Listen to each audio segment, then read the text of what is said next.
Hello everyone, আসসালামু আলাইকুম। আশা করছি আল্লাহর রহমতে আপনারা সবাই অনেক ভালো আছেন। সবাইকে রামাদান মোবারক। তো ঘটনায় যে আমার নাম আব্দুল জব্বার, আমি একজন লাইনম্যান।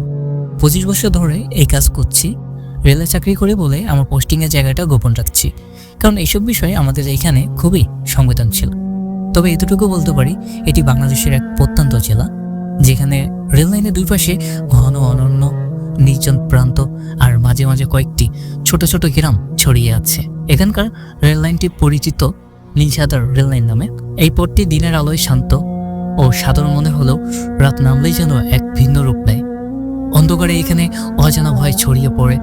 ট্রেনের চাকায় কাটা পড়া ঘটনা শোনা যায়, কিন্তু মৃতদের দেহের কোনো অংশ আর খুঁজে পাওয়া যায় না। কেউ বলে এখানে কিছু অদ্ভুত ঘটনা ঘটে, যার কোনো ব্যাখ্যা হয় না। আমি এসব কথায় কান দিতাম না, কিন্তু এক রাতে যা ঘটল তারপর থেকে আমি নিশ্চিত এই রেলপথ মানুষের জন্য নয়। ব্রিটিশ আমলের পুরনো স্টেশন নির্মাণের ইতিহাস। এই রেল লাইনটি ব্রিটিশ আমলে নির্মিত।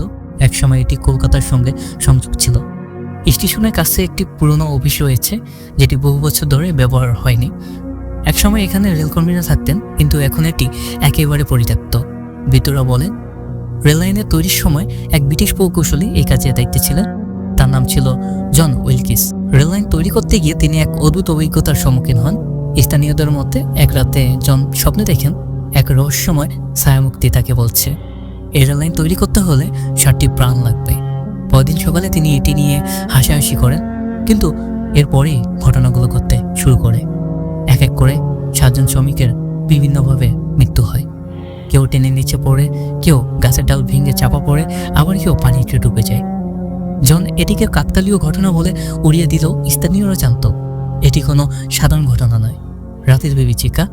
এক রাতে আমার কাজ ছিল লাইন চেক করা। হাতে লন্ডন, সঙ্গে যন্ত্রপাতি নিয়ে বের হলাম। রাত গভীর, আকাশের চাঁদের আলো নেই। গাছের পাতাগুলো এক অদ্ভুতভাবে লড়াচড়া করছিল, অর্থাৎ বাতাসের কোনো আওয়াজ ছিল না। আমি ধীরে ধীরে নীলসাদার রেল লাইনের দিকে এগিয়ে গেলাম। হঠাৎ একটা শব্দ শুনলাম, খটখট খটখট খটখট। শুনতে একদম সেই পুরনো দিনের রেলগাড়ির মতো। কিন্তু এই লাইনে তো এই সময় কোনো ট্রেন আসার কথা না। আমার শরীর শিউরে উঠল। আমি ধীর পায়ে সামনে এগিয়ে যেতেই অনুভব করলাম কেউ যেন আমার আশেপাশে আছে। পিছনে তাকালাম, কিন্তু কিছুই দেখতে পেলাম না। তবে একটি অদ্ভুত অনুভূতি হলো, যেন কেউ আমার দিকে তাকিয়ে আছে। বাতাসে পোড়া ধাতুর গন্ধ ছড়িয়ে পড়ল। ঠিক তখনই স্টেশনের পুরনো অফিসের দিক থেকে একটা আওয়াজ এলো। মনে হলো কেউ ভিতরে আছে, কিন্তু এই অফিসে তো কেউ থাকে না। আমি ভয়কে অপেক্ষা করে সামনে এগাতে লাগলাম। দরজার ফাঁক দিয়ে ভিতরে তাকাতেই গায়ের লোম খাড়া হয়ে গেল। একটা পুরনো দিনের লাইনম্যান পোশাক পরা লোক টেবিলের সামনে বসে আছে, কিন্তু তার মুখ স্পষ্ট নয়, যেন কুয়াশার মতো ঝাপসা। সে ধীরে ধীরে আমার দিকে তাকালো।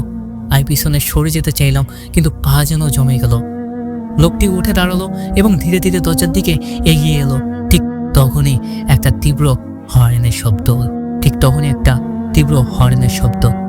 আমি পিছনে তাকিয়ে দেখি দূরে ট্রেনের হেডলাইনের মতো একটা আলো দেখা যাচ্ছে, কিন্তু কোনো ট্রেন নেই। সেই মুহূর্ত যেন আমার জ্ঞান হারানোর উপক্রম হলো। আমি দৌড়াতে শুরু করলাম, যত দূর পারি ছুটতে লাগলাম, যেন এখান থেকে দ্রুত সম্ভব পালাতে পারি। সেই রাতের পর থেকে আমি রাতে একা লাইন চেক করতে চাই না, কিন্তু নীলসাদার রেল লাইন আমাকে বলতে দিচ্ছে না। মাঝরাতে ঘুম ভেঙে দেখি জানলার পাশে একটা ছায়ামূর্তি দাঁড়িয়ে আছে। বাইরে তাকাতেই দেখি ট্রেনের আলো জ্বলছে, অর্থাৎ সেখানে কোনো ট্রেন থাকার কথা নয়। প্রতিবার মনে হয় আমি আস্তে আস্তে সেই রহস্যের দিকে টেনে নেওয়া হচ্ছে।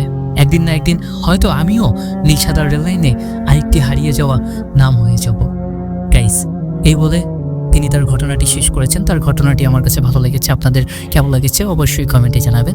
আর দেখা হচ্ছে আপনাদের সাথে নতুন একটি ঘটনায়। আল্লাহ হাফেজ।